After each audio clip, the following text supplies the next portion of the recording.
But I'll tell you what, it seems to me you are interested in this issue. But I'm constantly looking for perspective to get outside my echo chamber. And one person who's helped me do that on a few issues when I read her stuff has been a feminist writer. I'll call her a feminist writer, though I don't want to pigeonhole her, Yvonne Van Dongen. And Yvonne follows these issues and she's been in the media a long time. So I thought her perspective on the whole Posie Parker brouhaha might be interesting. And she joins us now. Yvonne, how are you? Good to speak to you, Sean. Yeah, it's amazing what's happened. The whole Streisand effect, isn't it? Trying to shut it down. They've sort of amplified. I'll be honest, Yvonne, and I wanted to ask you, had you even heard of this woman before yes, the Rainbow Group? Oh, yeah, you had? Because I'm interested in this issue, so I definitely come across her, but I'd say most New Zealanders had not at all. Yeah, she definitely operates on her own. I mean, there's a whole lot of British sort of feminists. I don't know if she's part of them. I think her group's called Standing for Women. And there are people who criticise her. I mean, gets that in all groups.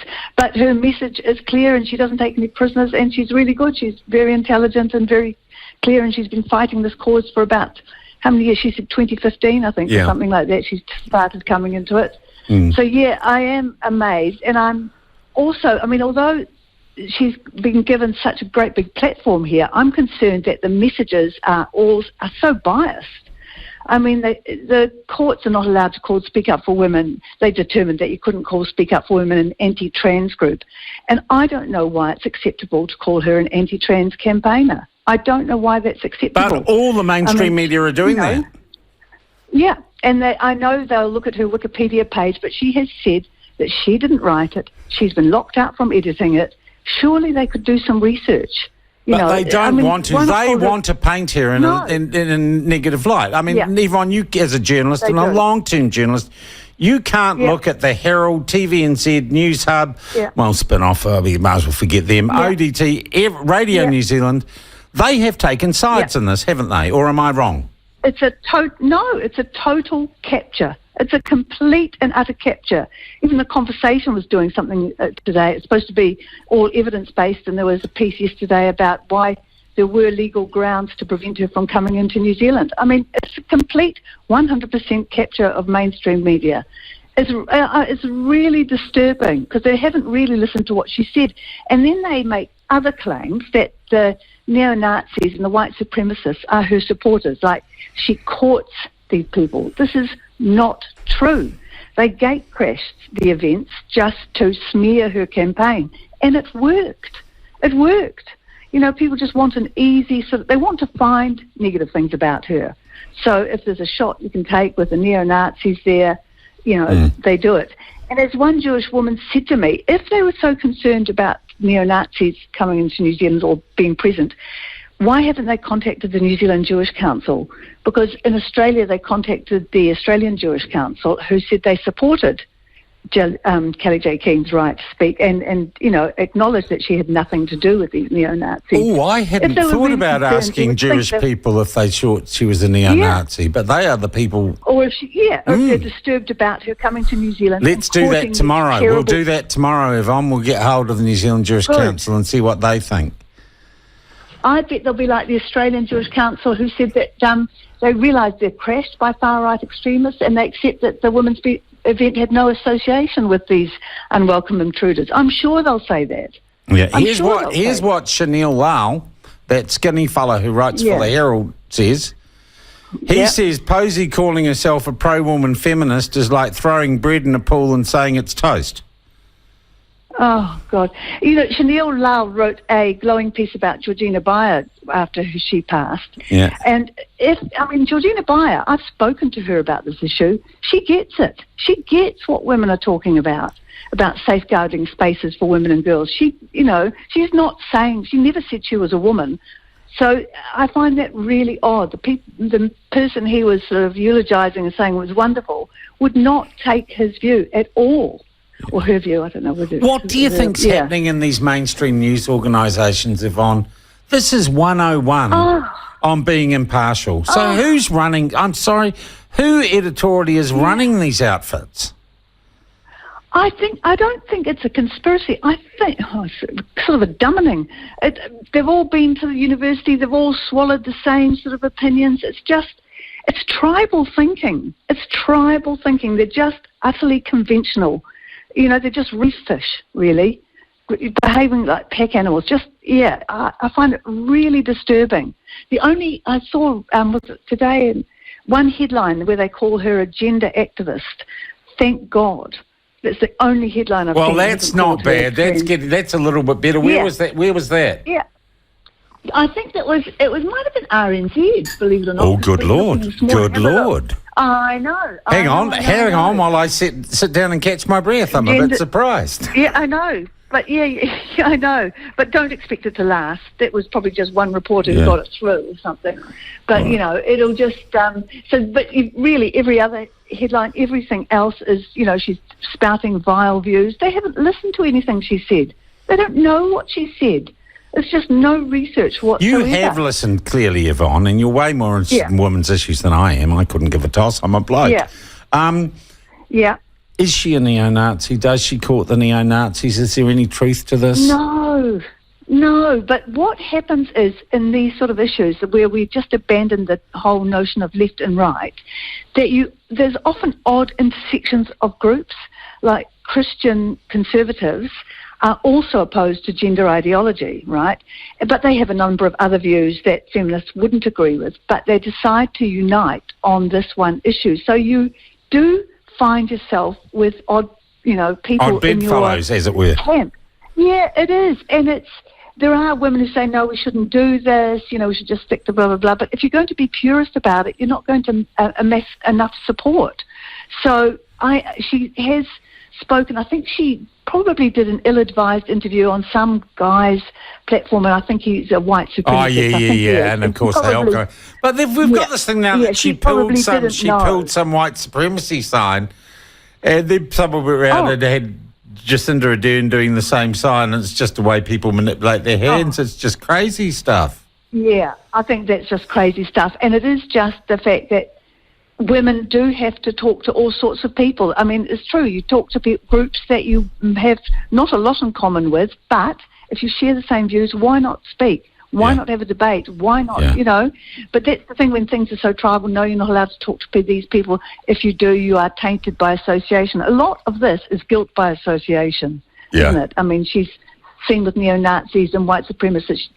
They're not part of her group. Yeah. They're not part of any women's group. Yvonne, and she has... Are you going to go and see her? Yes, I am. And I fully expect... I'm really not looking forward to it because the Auckland Women's Centre has put out a call for people to come and make a lot of noise and, and then who else was... other people like Chanel Lau, who's...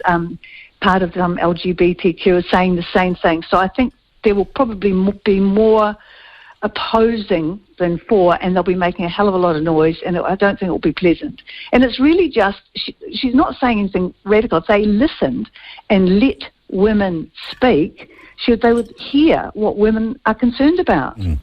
So, yeah. Okay, so I want to move on to my brilliant idea this morning. I want to run it past you as a feminist.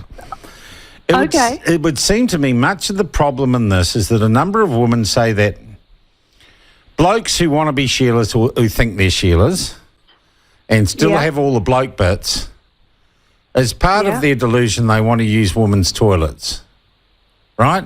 And women's changing rooms. And that makes biological women feel unsafe, right? But it's a pretty big part of this. It's a pretty big emphasis. And they want to use women's prisons and women's refuges. Yeah. What if blokes like me, and I imagine one of the reasons they want to do that is because traditionally blokes haven't been particularly comfortable with other blokes dressed up as Sheilas using their toilets. Yeah. So what if us men in New Zealand said it's okay for transgender women to use our toilets and we won't make them feel uncomfortable? That's been my argument. I always think, why do women have to do all the accommodating? Why do they have to accommodate? Because we're so nice and caring. Well, forget it. It's a male problem. Deal with it. Yeah, so I want to run a campaign to say, Chicks with dicks chicks with dicks can use our toilets and our I don't think prisons. they're going to buy it though, because see, the current thinking is not like Georgina Beyer, who knew she was a trans woman and didn't claim to be a woman. These trans women, some of them, not all, no, just the activists say we are women, which is intellectually incoherent. You can't be a trans woman and a woman. But anyway, they say, and therefore they would say, well, we're women, so we should go to the women's toilet. But they're not. That's their argument. I know, but that's the delusion. It's the great big cosplay. So my idea isn't going to work. Well, I thought it was cunning. I thought it was a great idea. Yeah, I do. Well, there's a Fafa Fine, I think in Samoa, who is thrilled that he plays. I think it's football. I don't think it's rugby. In the men's team. It's fantastic. Yeah, fantastic. And I'd go further. I'd say even if you're a woman and you want to use the bloke's toilet, if you're a biological woman, I'm cool with that. Yeah, we don't want your grotty toilets, thank you. Yeah, well, there is an underlying thing here. I believe, Yvonne, if my campaign were to work, men's toilets wouldn't be so smelly. They might actually be nicer. That's probably true. And I've got an ulterior moment. I'll run my other idea past you because I'm just getting the feminist check off this. I want to get the feminist tick. It's like the rainbow tick from you. But I'm a pseudo-feminist to some of these people. But anyway, you may not be aware, but my understanding is that security firms in Wellington are blacklisting Posie Parker. She can't find security guards for Wellington because they're all afraid of losing council contracts. No, I didn't know that. And they're having to look at flying down their security detail from Auckland at huge expense. Look, I think Wellington, because it's so bloody woke, and our mayor, who can't fix our water system or anything bloody else, and we've got lamp shades falling on people and potentially killing them, but all Tory whānau cares about is her woke green credentials. I'm not sure that Sunday is going to come off in Wellington, and I think it could be, as with Auckland, quite bad. I'm thinking about just giving her the platform for a few hours in the weekend. Giving her the platform. Just say, invite her and say, you can ask people to call in. You mean Tory or Kelly J? No, to Kelly J. Tory or Kelly? Oh, yeah, okay, great idea. You don't think that'd be too... But she wanted... Yeah. She wanted other women to speak. That was the... Well, you can ring in. Other women could ring in to our talkback line. That's true. She could talk to anyone she wanted. Yep. Do you think it could really be cancelled? Do you really think that's a possibility? I think there's going to be... I think people underestimate the wokeness of a very small but vocal minority in Wellington to their absolute peril. I think here, well, given when I see, the call out being put out, I wouldn't be surprised if the same happened here and that there'll be a huge opposition. That's what I'm expecting anyway. All right. But I don't know anything about security. So I wouldn't be breaching to your mind my journalistic integrity if I were to say, Kelly J, if you can't get a public platform because our politicians are too biased against you and our mainstream media are biased against you, it would be the right thing to do to say, I'll let you have the platform? Well, I would say that, of course, because actually it is just a free speech issue, even if you didn't agree. And I heard on the radio today Jonathan Ayling saying that not everybody in the Free Speech Union agreed with her views, which surprised me. But, they realise it's a free speech issue. That's what it's about. Yeah. So, and she'll be able to speak for herself, unlike the media who's doing the speaking for her and and horribly misrepresenting her. And that doesn't matter if she's a man or a woman. To horribly misrepresent anyone is just has no journalistic integrity, does it?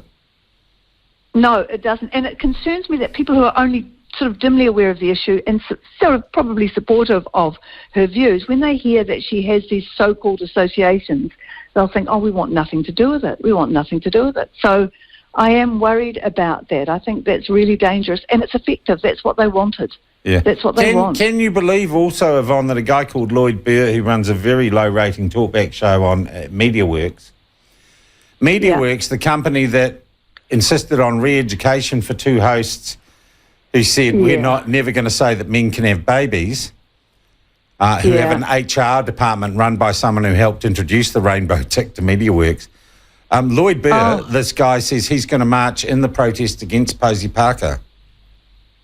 Oh, is he? Oh, if I knew what he looked like. Oh, my God. That is yeah. Journalistic independence is out the window. It's so righteous. Oh, my God. Yeah. Yeah. Hey, I like this. Look, Yvonne, someone has just sent me in, I think the great idea we could get a sticker made. This is the idea about making men's toilets safe space for trans women to take the pressure off biological women who are uncomfortable. Steve says men's toilets can get the chick dick tick. Okay. I think You're that's enjoying this too much. Oh, no, well, you've got to laugh or you'd cry at the state humanity's come to, Yvonne. I know. Have I told you about the thing I found on Twitter? I think I might have sent you the link. No, if anyone wants a good laugh about this issue. There's a man dressed as a woman called Dame Katie Denise. It's worth looking up because it's a complete piss take of the whole thing. It's so funny. She's so funny. So she alleges, she pretends to be a trans woman and then says things like pregnant women, cis women walking around with their swollen pregnant bellies are really triggering me. The least they could do is bind their bumps. It's just manners. And it goes on like this. You'd love it. You'd love it. I will check it out. Yvonne, can I thank you? Can I thank you for giving me a reality check? Oh. And it's just good to have someone who can say, no, Sean, you're not losing your mind. This is crazy. I know. I know. That's what I think about this whole issue. Even if I didn't care about women, and lots of men I talk to don't really have any feminist inclinations at all. I don't. It's the reality thing, I think. No, that's right. And I think it's akin to me being asked to accept the flat earth society. To have to believe that sex is a spectrum, that, men can give birth, that you can be born in the wrong body. I think I'd go mad if I was forced to believe that. I would. Yeah. I would. It's just because it's not true. It's just not true. Yeah, and I like objective material reality. I'm fond of it. I'll stay there. Good on you. They're welcome to their delusions, but I just don't want to go there. Don't want to share them. All right. Thanks, Yvonne. That is fantastic. Right. Cheers. Yvonne Van Dongen, writer, feminist writer, long-time journalist, smart woman.